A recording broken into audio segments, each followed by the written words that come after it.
సమాధానం చెప్పుకోవాల్సి వస్తుందని గుర్తుపెట్టుకొని మర్చిపోవద్దు.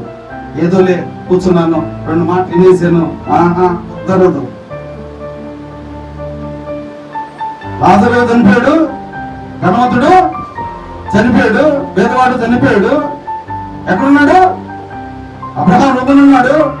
ఈయనేమో యాతన పడుతున్నాడు. భూమి మీద నాకు ఎంతమంది 5 సహోదరులు ఉన్నారు. వాళ్ళకి నేను ఇక్కడ ఏం జరుగుతుందో చెప్పాలి. నువ్వు ఆగయ్యా, అక్కడ ఇక్కడ అక్కడికి పోయేదానికి వీలు లేదు. ఇదిగో భూమి మీద నేను ఎన్నుకున్న వారు, నేను పిలిచిన వారు, నేను ఏర్పరచుకున్న వారు, నేను అభిషేకించిన వారు, నా పరిచారకులు, నా దూతలు ఉన్నారు, సంచరిస్తా ఉన్నారు, వాళ్ళు బోధిస్తా ఉన్నారు. వాళ్ళ సంగతి అది నీకు అవసరం లేదు. హల్లెలూయా. ప్రతి దానికి సమాధానం చెప్పుకోవాల్సిన బాధ్యత. ఊరికే వినేసి ప్రజలంటే కాదు, సాక్ష్యం చెప్తాయి. కాళ్ళు ఇదిగో ఇక్కడ కూర్చున్నా ఆ కుర్చీలు సాక్ష్యం చెప్తాయి, ఆ దుమ్ము మట్టి సాక్ష్యం చెప్తాది మనకు. దేవుని వాక్యాన్ని విన్నప్పుడు నేనేం చేశాను?